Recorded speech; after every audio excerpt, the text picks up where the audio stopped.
Bonjour, everyone, and we're finally back again with another Fight Night recap. And it's been a long time coming. I mean, obviously, last week we did the State of the UFC pod. Check that out if you haven't already.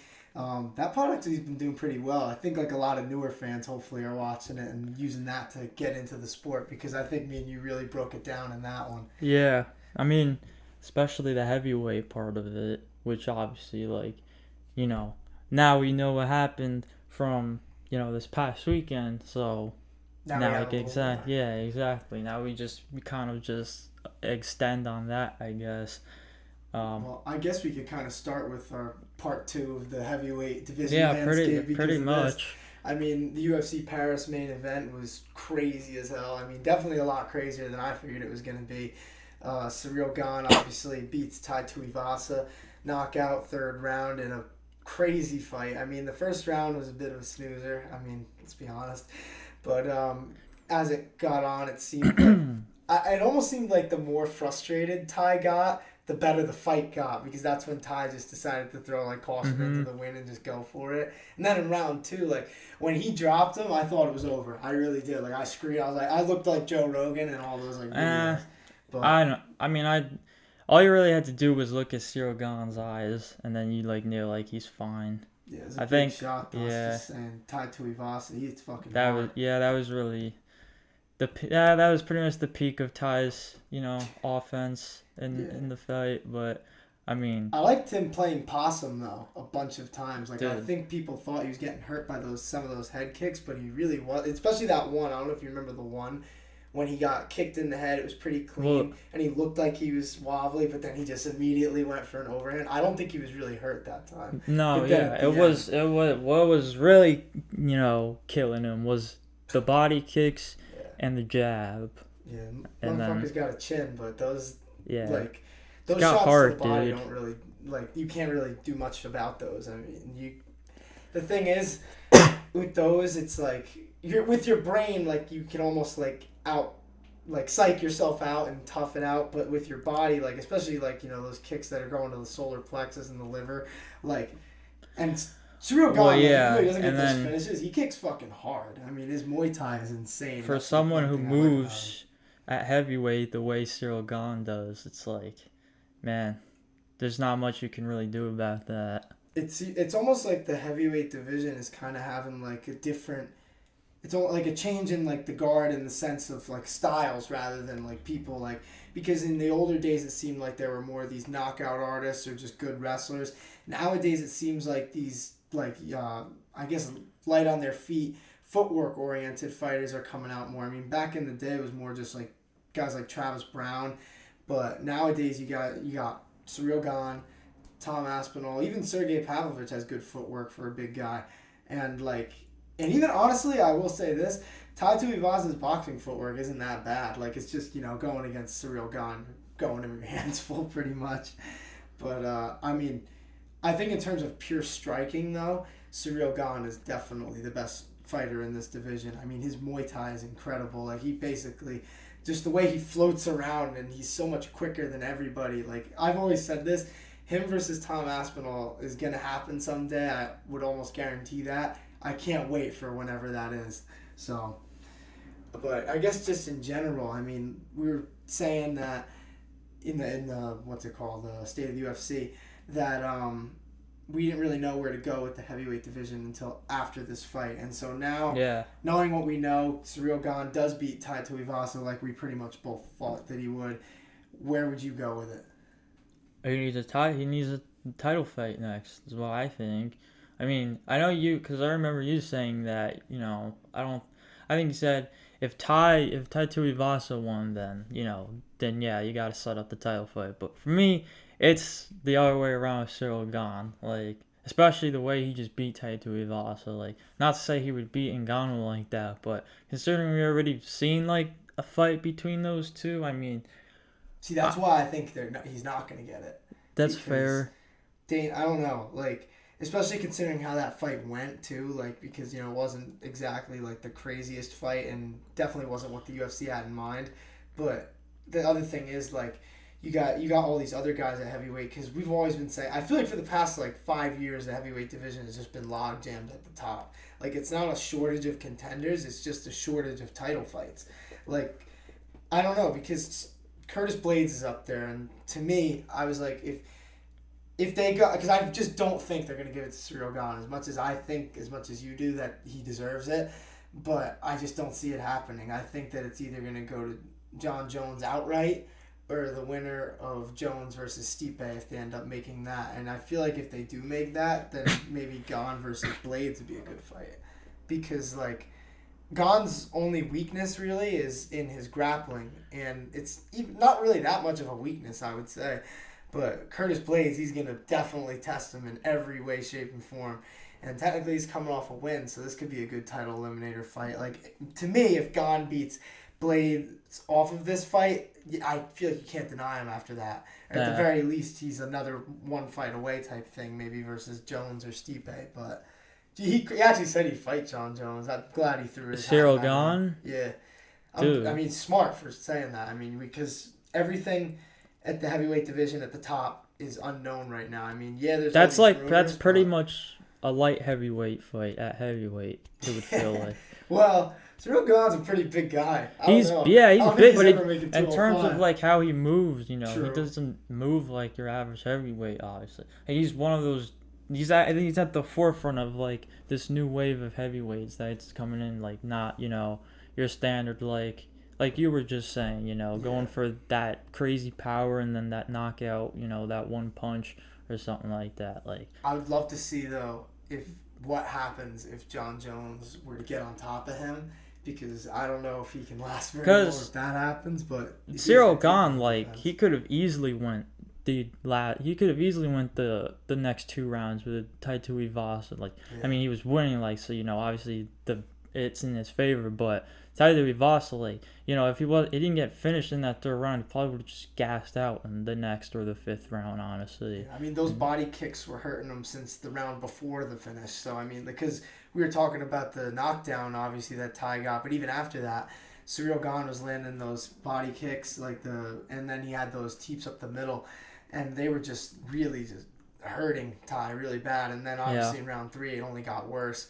So I think you're right. I think if it went on, definitely, because that's another thing. I don't know if you saw this, but even when I was watching it live, I noticed that on the way down in the finish, that Gane just bopped Tai Tuivasa right in the back of the head. And, like, I would say that I have, like, a major problem with that if the fight wasn't going the way that it was going. And he was probably getting finished regardless of that. I saw someone who did have a major problem with that. Oh, you talking about JDS? Yeah. Yeah, well, JDS, I don't agree with that, man. That's another one where he was getting straight finished before. Like, you got hit with 2 clean elbows before the one that you thought. Yeah, that was a stretch. Yeah. I think that was just completely out of spite, I think. He's just mad. I mean, I get why he's mad. We talk about legends getting disrespected by the UFC. JDS is truly, like, the peak example of that, just getting fed to killer after killer on his way out. But I just think that I don't know. I don't, because he was trying to call Gane a dirty fighter. I don't think he's a dirty fighter whatsoever. I think that's just like, I think he's just got to watch out as he's finishing the fight. I think it's more just getting like a little reckless. Because even against Derek Lewis, like when he finished him, he was hitting him with some bombs, and I'm sure some of those were getting a little bit close to behind the ear. So I just think when he finishes the fights, he's just got to maybe hone in a little bit. Yeah. Because you never know when a ref is going to pull someone off. I mean, because if you think about it, Jason Herzog was well within his rights to say, hey, you hit him illegally.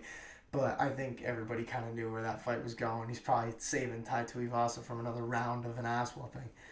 But great fight, honestly. I think we learned a lot about Cyril Gane in this one, more even than we did in the title fight.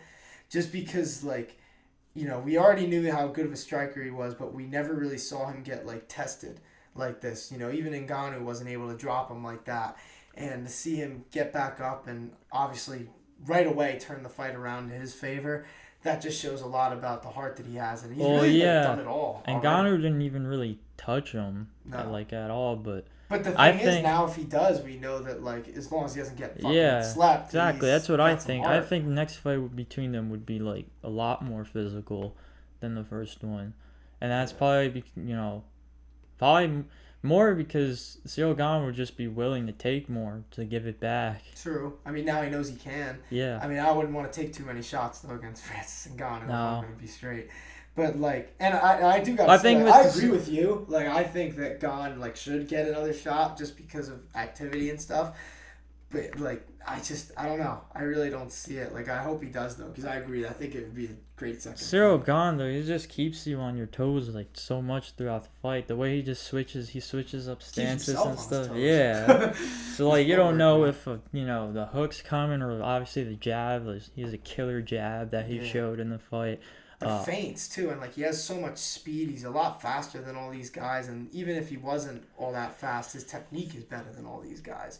I just like, I don't know. I'm surprised honestly that he lost the first Ngannou fight, and if you remember, he was really close to winning that one. I remember I thought I had 2-2 going into the fifth, and then he was doing pretty well, and then Ngannou obviously took him down. I just thought that like he made some tactical errors in that one. And I think in a rematch like you, I think it'd be I don't think he wasn't expecting that kind of fight from Francis Ngannou.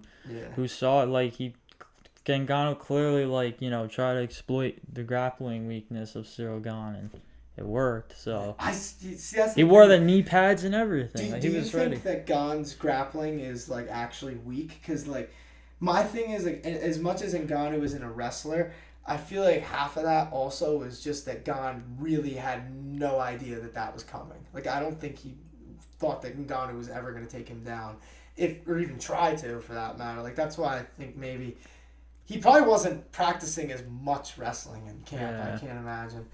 So, I don't know. I think it was a tactical thing in that fight, and I don't even think it was like a mistake by Gane in that tactic, because, I mean, why would he think that Ngannou was going to wrestle him? But it's more just a credit to Eric Nixick and those guys in Vegas who are training Ngannou now and were able to exploit that. So, good on them. I mean, good on Cyril Gane getting this win, but we'll see what happens next. On to the co-main, though. Robert Whittaker pieces up Marvin Vettori and wins by a unanimous decision, and I'm pretty happy that happened. Right out, you sent me the thing on Instagram too, and he just whiffed on the handshake there at the weigh-ins. I was pretty pissed off about that too. Yeah, that was lame. It's like that doesn't really make you like a tough guy, Even Robert Whittaker said it himself after a fight. It's like, that was stupid. What was the word? He used a funny grubby. Word. Grubby. I like that. I like that word a lot. Whittaker's like the nicest guy. I'll never get him to say anything. Yeah, that too. It's like, come on, man. Yeah, but that was funny. The thing is, like, even going into this fight, I didn't really think that Vettori had too much of a chance. Not even really because of his skill. Mostly just because of his mentality coming in. It seemed like he was overlooking Whittaker, which is mind-boggling to think about anybody doing. But even just stylistically, it's just Vettori plods forward. Like Israel Adesanya said it best, he plods. And he's there to be hit. And Whittaker really showed that because he was piecing him up from a distance. He was able to use his footwork, a lot like Cyril Gane in the main event. And the speed difference was, I think, the biggest thing in this fight because Whittaker was in with combinations before Vettori was able to even throw one punch back. And he was hitting him with leg kicks, body kicks, head kicks, punches, like everything but the kitchen sink he was hitting Vettori with him. As tough as Vettori was, even he was getting a little rocked by it, and you never really see Vettori rocked in these fights. So, I don't know. What were your overall thoughts of that fight? Because I think that could have been a main event on a lot of different cards, but this was only 3 rounds. No, yeah. I mean, honestly, I thought 3 rounds was fine. I thought we saw all we needed to in the 3 rounds, and I don't think much would have changed if there was 2 more rounds added. So, I like these fight nights like this because it reminds me of like the older fight nights when they would actually have like stacked main cards and like a co-main event that could be a main event itself. And I feel like nowadays you don't. Yeah, see it that. felt like a pay-per-view kind of. One of those. It was just Now you're average fighting. Obviously they're going to Paris and all that. But they put a really good card together. First card in France. I mean that. MMA, I think, just got legalized in France not even like a year ago, which is crazy to think about that people still kind of like have that stigma towards it now that it's getting so mainstream. But France is obviously a big country to get into, and Bellator, got to give Bellator credit because they're the first ones to go there, not the UFC. You obviously will never hear that on a UFC broadcast because they said the historic first UFC event in Paris. They made sure not to say MMA that time. Because for sure they would have said MMA if it was. If they could, but they didn't. So Bellator was there first. I like that though, because it's just getting MMA more worldwide. More countries are getting into it now, and it's crazy how the sport is just rising right in front of us. But back to the fight itself. The crowd, too, during this fight, I don't know if you noticed, and even in the main event, obviously, we didn't really touch on much, but the crowd throughout the whole card was really going crazy, and in this one, it was really divided, because you had half the crowd who really loves Whittaker, because everybody loves Whittaker, but I don't know if you noticed this, but there was, a huge Italian, section all rooting for Vettori, and that was dope. Even during Vettori's walkout, you could hear them all, singing with the walkout song, that was incredible. And, for the first UFC event in France, they did a great job with it. And even, the fans themselves giving that energy. So they really made it better than, anything that we really could have expected. But back to the co-main event. With Whittaker and Vettori now, because that was number 1 versus number 3, I want to say. Where do we even go after this? Do you have any idea? Isn't Vettori... Well... who knows what's going to happen with him, once the update rankings, but I think he was 2, actually, in that fight. Vettori, his ranking. Was he number 2? He might have been, honestly. Actually, I might have him up. Hold on. Give me 1 second. He was, he was tied for number 2 with Jared Cannonier. Now, I would imagine he's probably down. Yeah. But, I don't know where Whittaker can go from here, because I feel like he's proven time and time again that he's clearly better than everybody else in this division. Yeah. The only guy that he can't beat is Izzy, and even Izzy, he's not that much worse. In that second fight, people forget how close that second fight was, but it just wasn't that exciting. And the first one, obviously, he got knocked out, so there's not really a lot of people clamoring to see the third one, including me, right now at least. But he already beat Cannonier, he just beat Vettori, he knocked out Brunson ages ago. The only guy I could even think of causing any problems for Whittaker on the feet is Pereira, and he's already fighting Izzy. So maybe if he loses to Izzy, there's that. But it's kind of like the heavyweight division in the sense I feel like we gotta wait to see what happens at the title fight, and the rest of the division will shake out from there. It sucks that Cannonier versus Strickland got canceled. I don't know if you saw that. Yeah, which is unfortunate because if Cannonier won, I think he would have put himself right back into a title opportunity after the next fight, but no, it's... I think could actually step in. I don't know if they would be interested in trying to get another fight for Cannonier, but, with all his talk, and obviously the fans love him, but Darren Till, I'm not saying that he deserves it, because I don't really think so. I would personally like to see him get, a tune-up type fight, just because he has the horrible health luck lately, but... I don't know, if there's any spot where I'd want to see him step in the top 5 on, a crazy whim, it would be against a guy like Jared Cannonier, just because it's a guy who's not going to try and take him down, and hopefully we could see Darren Till's striking showcased, but I wish, Darren Till could give us something to work with, you know what I mean? Because I feel like when there's he's not healthy, much. He looks great, but, when he's just not ever healthy nowadays. And it sucks, because the people who troll him on social media are such fucking assholes. Because I don't understand that. Till's one of the most likable. I don't know, maybe he's not likable to some people, but I enjoy watching him. Remember the whole Raw Dog era? Dude, yeah, he's hilarious. Yeah, I enjoy when he it's not as fun when he's not up there. It's kind of like when Ben Askren was at welterweight, just somebody who's there talking shit. I enjoy it. And because Vettori, he called him delusional and shit, and then Till came out in an interview in his car and he called him a big fat orc. I love when he calls him an orc. Every insult that Till comes up with is just golden. That's why I probably want to see him thrust it up against Cannonier, even though that he's probably not going to talk much shit to Cannonier, because that's not really Cannonier's thing, talking shit. So I don't know, but we kind of went on a bit of a tangent there about the middleweight division as it is, but because it's just it's a weird, and because of guys like Robert Whittaker, and Izzy still being the champion. It's just in a really like weird spot, I think, because if Izzy beats Pieta, then I think you have to do Pieta versus Whittaker, I would think, and then, depending on who wins that, like Izzy Adesanya would have already beaten both those guys, and it's like I don't even there's know. there would be like no fresh blood for Adesanya there anymore. I think at that point Izzy might try and go back up to 205 again because he's been talking about that as coaches have. He can do it eventually at one point. I think he should bulk up this time though. I don't think he should go in light. Yeah. So that fucked him. I just felt that felt like very like out of the blue with the last time around. I think he's trying to prove it. Yeah, I think he saw like something in Blachowicz that he could exploit, but you saw it like he clearly fought it seemed like a whole different like style and trying to like I guess not unless you were listening to the commentary, they thought that Izzy was fucking dominating that fight apparently. But I don't it just makes no sense. But that one I'll never understand to this day. But I wouldn't mind seeing Izzy go back up. It's just tough because like where do you go from even with like it's tough when you don't even have like number one contender fights to make anymore because Whittaker's already beaten everybody. So you got a champion who's beaten everybody. And then Whittaker's already beaten half the division. So, like, who else you got? I mean, you got Pieta fighting. You don't have much. That's the Sean thing. Strickland's at number 7.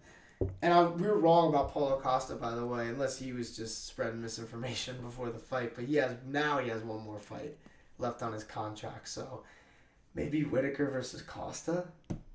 They haven't fought, right? Yeah, no. They haven't? Oh, no. Oh, wow. I thought Whittaker beat him already, but... don't believe no. Yeah, no, because then that would make. One. I mean, I don't know. But yeah, the thing is like, Costa's coming off Luke Rockhold's last fight. Whittaker's, fighting. You gotta beat somebody though. I mean, who are you gonna get? Andre Muniz? That's too low. He's not gonna bring him up to number 1. It's so tough, dude. Middleweights and that's just.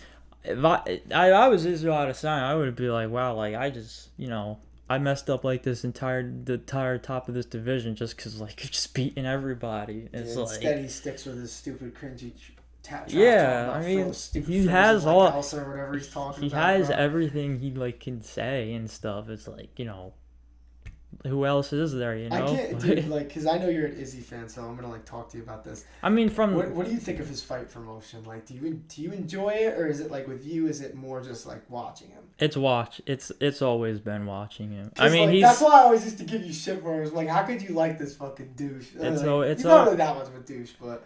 Well, yeah, he's a cool guy. I mean, he's his personality, like whatever. That's for him and carry and all that, but I just don't like when you're promising all these big things and then you don't deliver. I've just always liked his fight style and just but by like any means necessary to get the win, get your hand raised and just obviously like I like guys who are just straight up just dominant and just especially when you have especially when you have the belt over your shoulder and you're defending it like just. And that's why Usman too, like, you have your thoughts about Usman outside the cage, but obviously in there, like, all eyes are like, focused on him when he was the champ, obviously, but and he was just beating everybody, it seemed like. So I like guys like that. And then with Izzy, I just thought he brought just such a like unique, fresh style to 185, and it's like that. I just felt like dudes are still trying to figure out how to like beat this, and they haven't yet.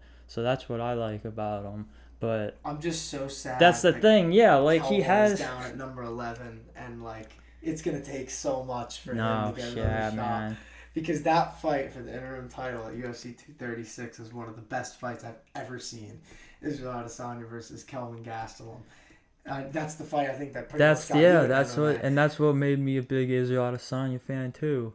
Yeah. And it's like he has all the material in the world, like your division, dude. Like you've beaten all these guys, you cleared everyone out. It seems like, obviously Pieta will still wait to see what happens there. But I don't know. It's like it seems he does come off soft sometimes. Like that's why Sean Strickland was talking all of that at the press conference. Oh Like my you could God. tell Izzy was super like hurt Dude, by those it. two are When completely literally all he different has to say is personalities. like, you're fighting on my undercard or something. You're fighting on my undercard or something like that. Like, you're Instead, below he me. just You're gets in all my like he gets all division. defensive Exactly. instead. Like, come on, dude. You have the gold over your shoulder. You have everything you need. Like, there's I don't know, but yeah, I hear you on that. But I will say, like, my prospect that we talked about last week, obviously shameless plug for the last episode, who we'll talk about later in this.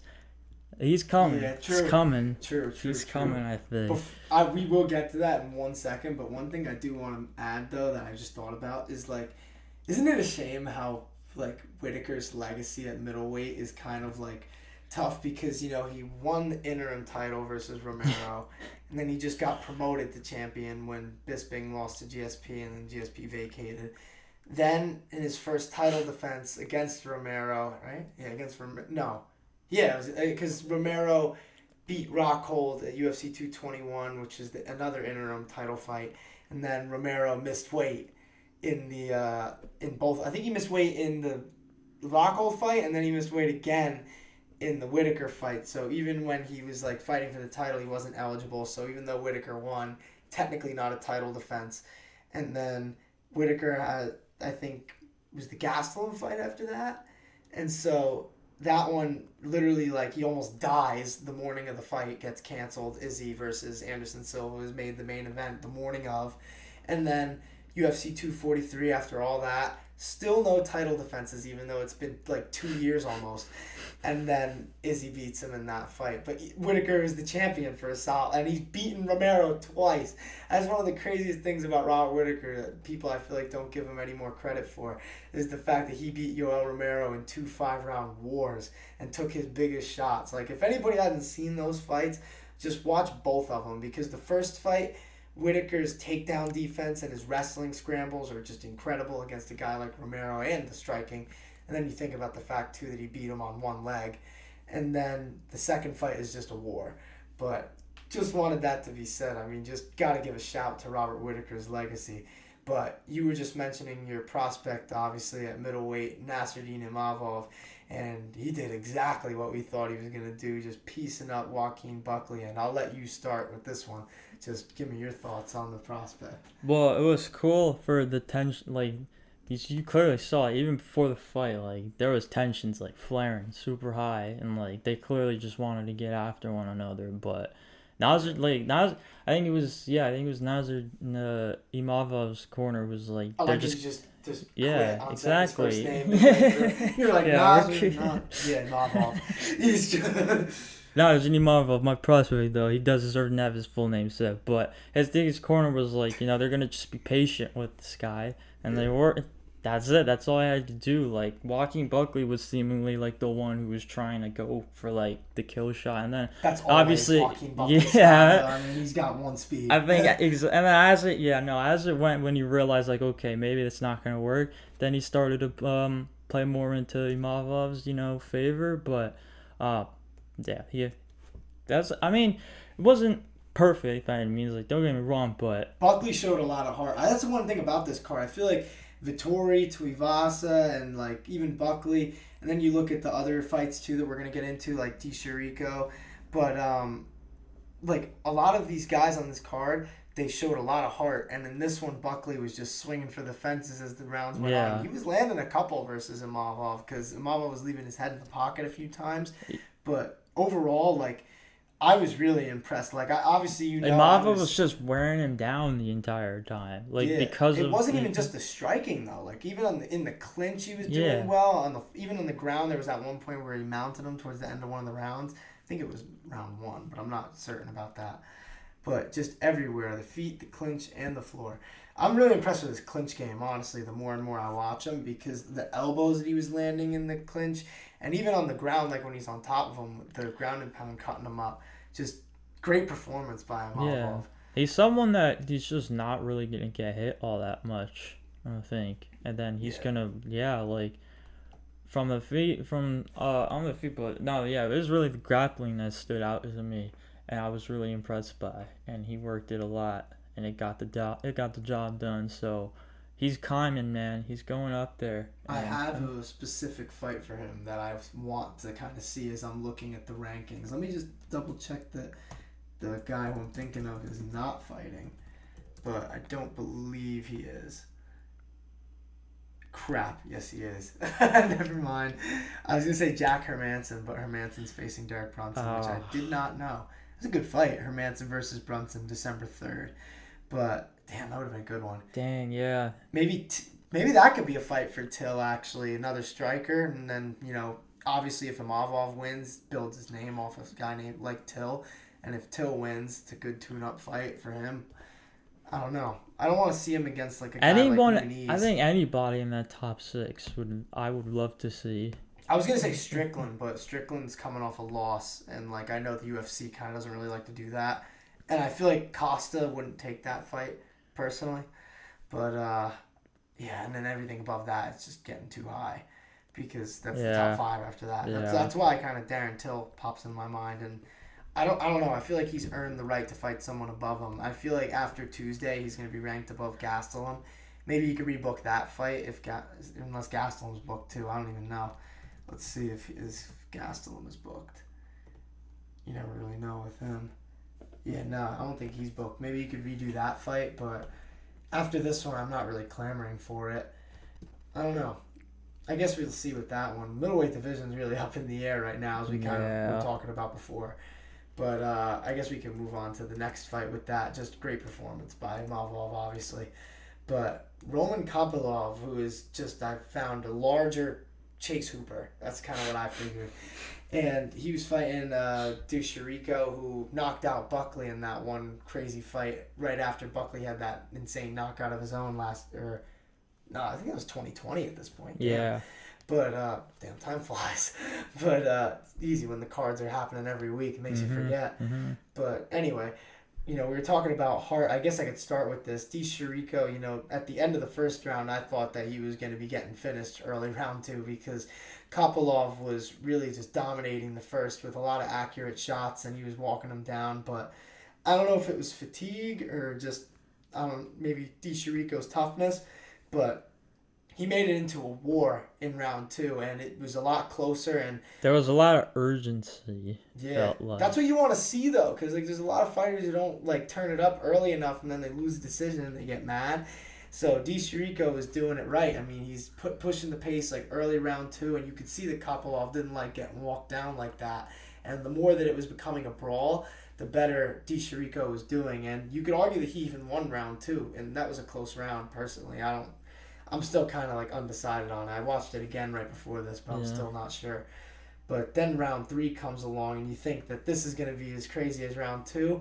But then, no, Kopylov finishes him and face plants him with that barrage of punches. And, I didn't know who he was coming into this card. Let me see if actually, was that his debut in the UFC? Do you even know? I know it was his first win. Let's see. I think it was Bisping who said it was the biggest win of his career, so I would think he's fought already. No, he actually, oh wow, no, he was 0-2 in the UFC, but he fought good opponents. He fought Carl Roberson in his debut, and obviously Roberson is pretty good. He lost via rear naked choke in round 3, and then he lost the decision to Albert Duraev in his second fight, who was obviously another good fighter. He's had a lot of canceled fights, it seems like, in the UFC. It sucks.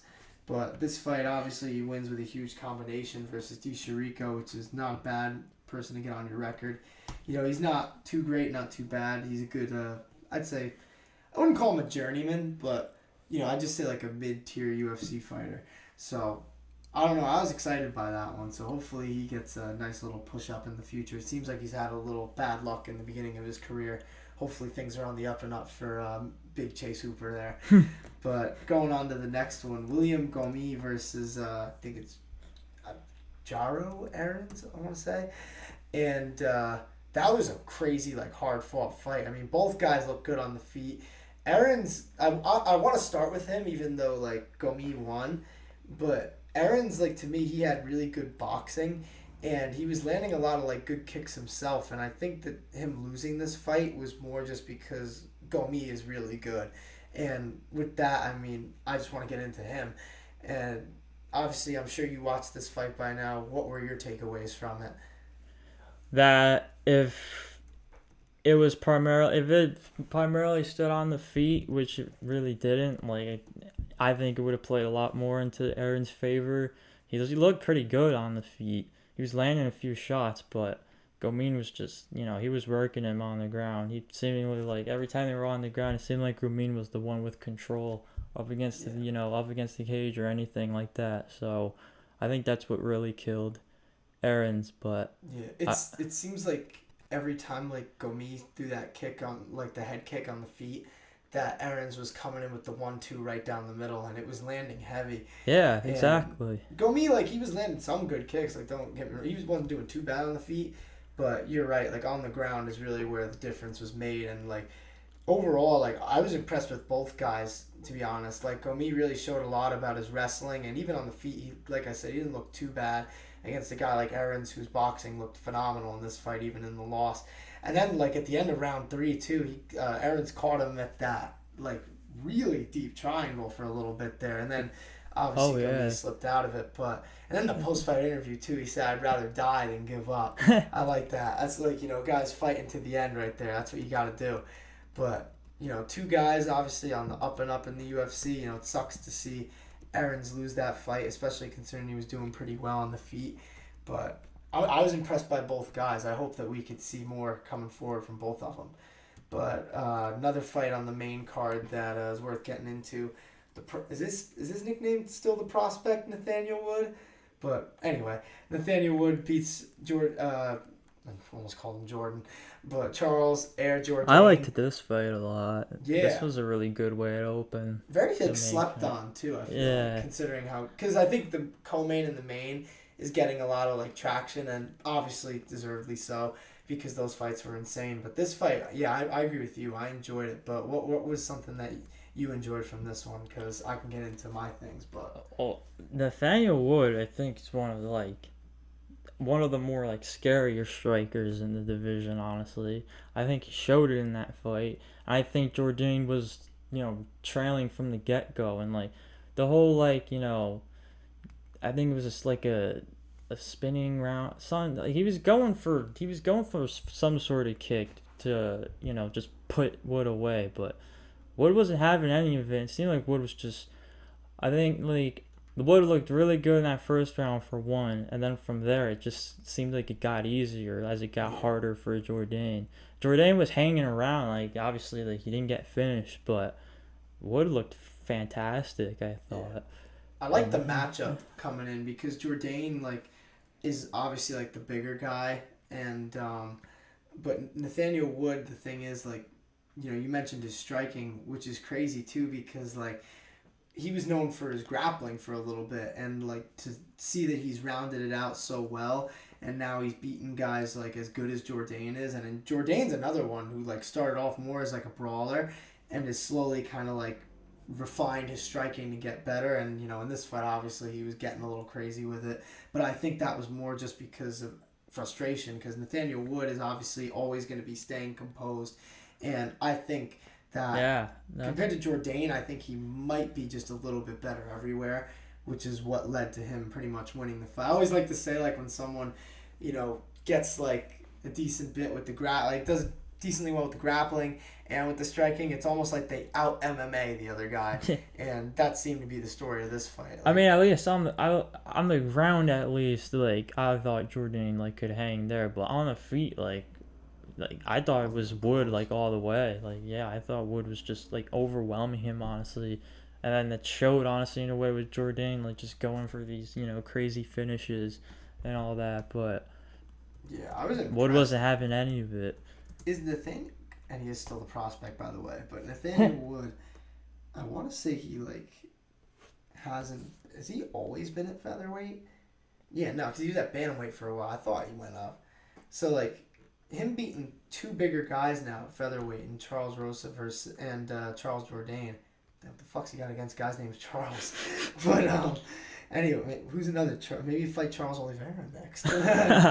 No, but those are two good featherweights to get on your record right there. I mean, I don't know I'm ready to give him a ranked guy yet, just because this is still like early in his run in this weight class. Maybe give him another feeler, kind of like this type. I know just another guy's think gonna like brawl, but his striking is good enough to hang around with like lightweight. You know, he's doing a heavyweight. I mean, not. yes, Nathaniel Wood a heavyweight might be a problem. I don't know about that one. Featherweight. Oh, I just think it's an advantage he'll carry with him if he just continues to get better and better, which honestly I think it will. You just got to keep giving him the right fights. I think maybe another guy. Hold on, let me just double check that he's not fighting anybody, because it seems like I'm like 0 for 2 on my fights right now. But yeah, I think maybe this is number 15, or maybe right outside the top 15 nowadays. But Alex Caceres, that'd be an interesting fight for Nathaniel Wood, because Caceres is so like tall, and he's like a lanky fighter, and he has like obviously a flair for the dramatic in there. So that'd be an interesting one, and he is ranked number 15, so that would be a ranked opponent. I would like to see that. What do you think of that fight? I like the sound of that too, honestly. Well, Sean Shelby, Mick Maynard, if you're listening, which you guys probably aren't, sadly, but hopefully you guys maybe do one day. But you guys should book that fight. So I wouldn't even be. Oh yeah, like I wouldn't be opposed to like if the UFC wanted to like fast track him. Like I would be down to see it. At least to see like how his striking can hold up to like, you know, these ranked guys obviously. Yeah. But I mean, there's a lot of guys you can give him in the top 15. I wouldn't really want to see Topuria, because Topuria is still on his way up himself. I think Edson Barboza has a fight booked, so not him. Wow, Sadiq Youssef, Dan Ige, and then number 10 is Evloev. Dude, there's a lot of guys you can just have a scrap with. Featherweight is deep. I mean, they have a lot of good young fighters too. Like, there's really a youth movement going on in that division, because you know, you think about the older days, like, because Holloway is not the champ anymore. Yair is from the older generation. Ortega, Emmett, Cater, but Arnold Allen's a new wave guy. Giga, Bryce Mitchell, Evloev, Ige, like all these guys like were coming up.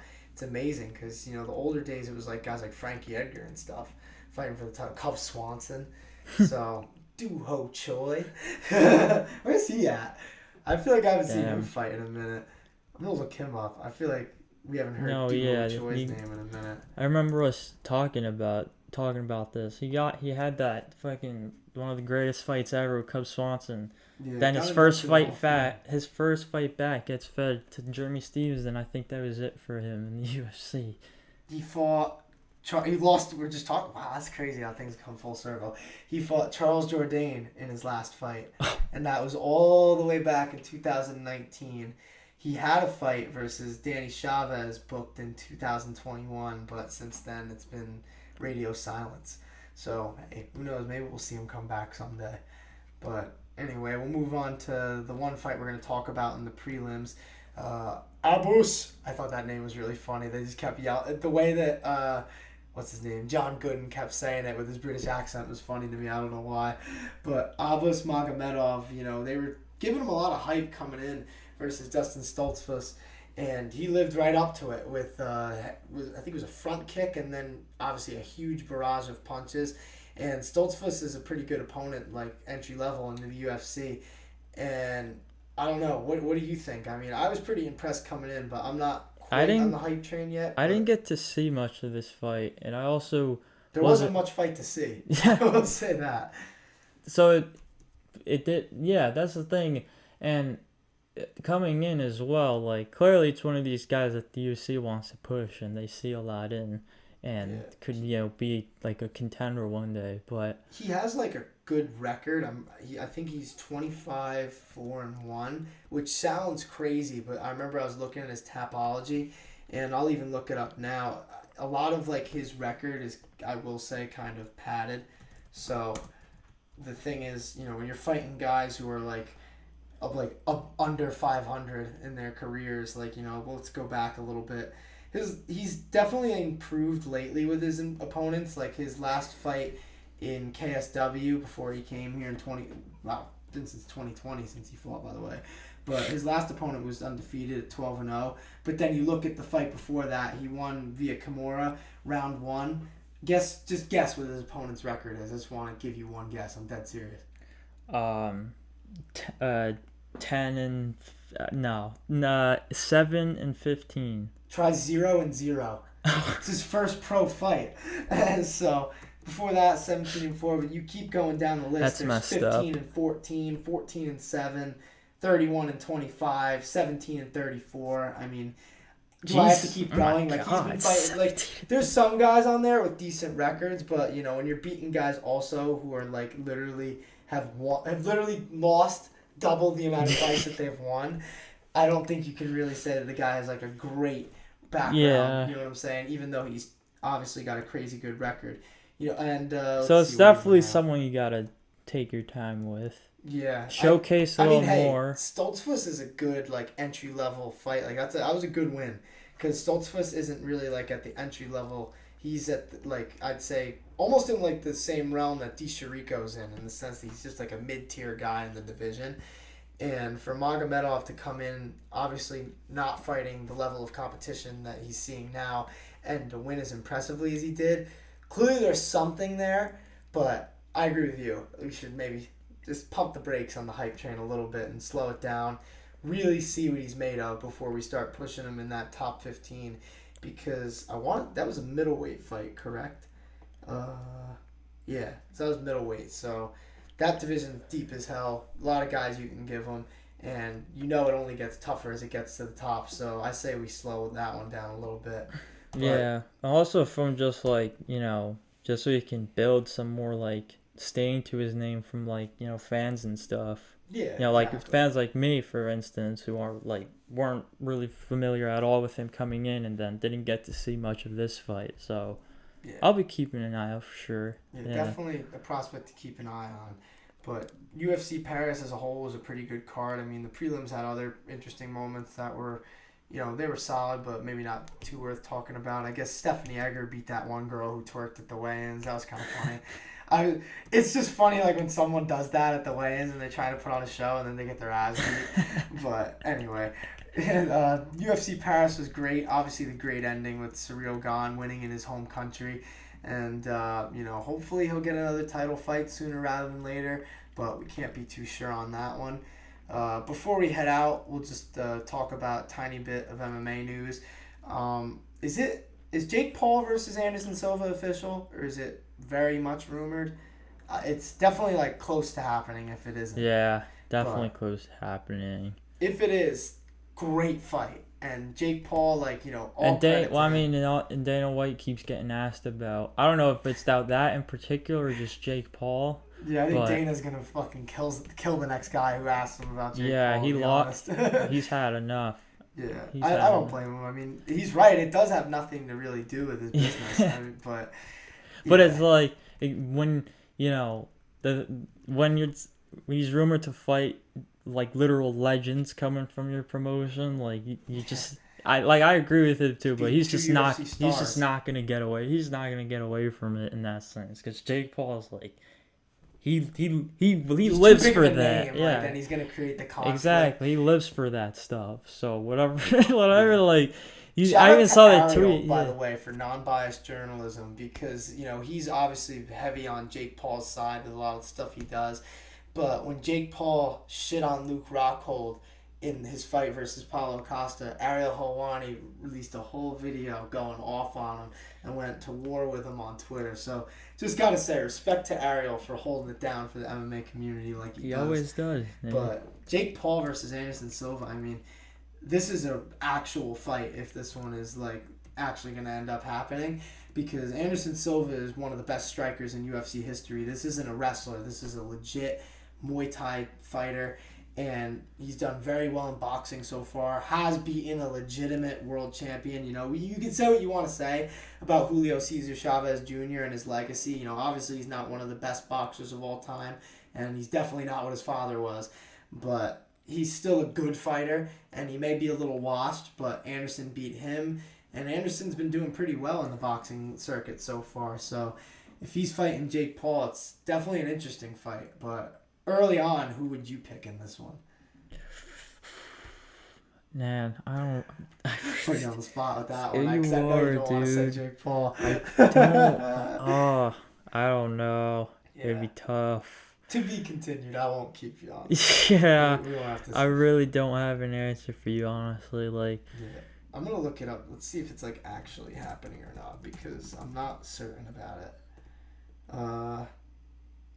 I think it is actually. Yeah, Anderson Silva got granted the boxing license in Arizona. Apparently it's supposed to be on October 29th. It's like very much in the works.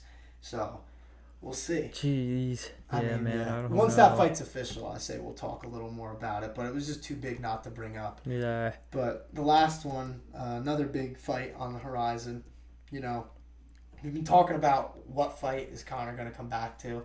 Whether it be a title fight versus Oliveira or Islam. Maybe even against Edwards or Usman at welterweight. Mike Chandler, Tony Ferguson, Poirier. But Conor versus Hasbulla seems to be on the docket. You know, he was...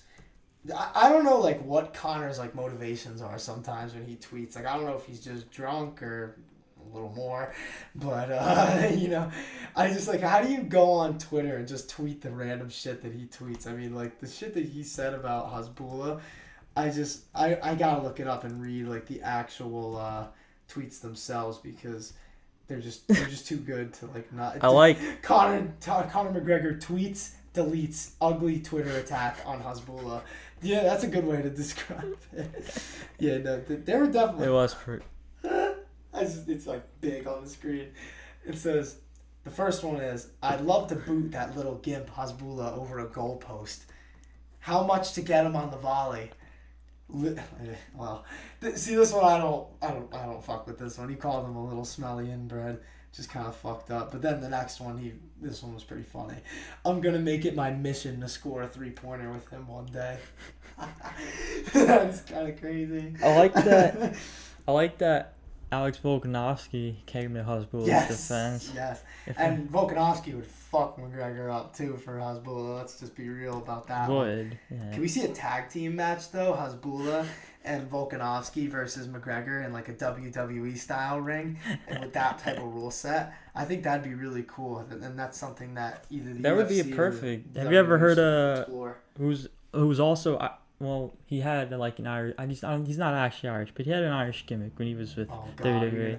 You know, talking about Sam Hyde. The Candyman. Shout out to the Candyman, dude. No, but yeah, there's like continue. There's this dude who's pretty much like Hasbulla's size. He's named Hornswoggle. Oh, dude, of course I know who I'm not like. Full disclosure, I'm not like a huge WWE guy, but of course Hornswoggle and McGregor versus Volkan Hasbulla. I think that would be perfect. Yeah. Hornswoggle would talk just as much shit as Conor does too. Yeah, I would agree. And can we also have Ronda Rousey versus Paige Van Zant, like folk style wrestling, as like the feature? That would be the feature bout. Van Zant versus Rousey, folk style wrestling in the feature bout, and then I think that should be in the co-main. And then the main event will be the matchup that we were just saying. Yep. McGregor and Hornswoggle versus Hasbulla and Volkanovski. And maybe if you're getting crazy, maybe replace Volk with Khabib and then see where it goes from there. But I think the odds of that one would be heavily in Khabib's favor, considering what happened in that original fight. That was not a tag team fight. But yeah, dude, Conor's got to stop barking up the wrong tree. Yeah, I don't know. You swing at the kid. You I can't even go there with Hasbulla. I was just say you swing at the king, that's not this. But I can't get that even out with a straight face. But the MMA world, you know, it's been delivering lately. Hopefully it keeps delivering throughout the month of September. Obviously, next week we got UFC 279, Hamza Chimaev versus Nate Diaz. And then in the co-main, you got Tony Ferguson versus Li Jingliang. And, you know, we'll see what happens then, but we'll see you guys next one week. last thing, you guys. The show is now available wherever you stream your podcast. Right. Yes. Apple Podcasts, Spotify. Yup. Yeah. Even SoundCloud would be even a lot easier to get up there too. So if you use SoundCloud as a streaming service, we can get it up there for you. But we can figure that out if we links need to. But in the descriptions for sure. Yeah, we'll finally got it. Finally got it up there. And it's on Instagram too, and I don't know if you did yet, but you could obviously put it on the Twitter. Yeah. But yeah, you know, so yeah, like he said, Spotify, Apple Podcasts, obviously YouTube. like we've been doing, and follow us on Instagram, Twitter, and TikTok. The Hurt Handbook is lighting up the social media game as we move forward, and onward and upward. So with that, we'll see you guys next week.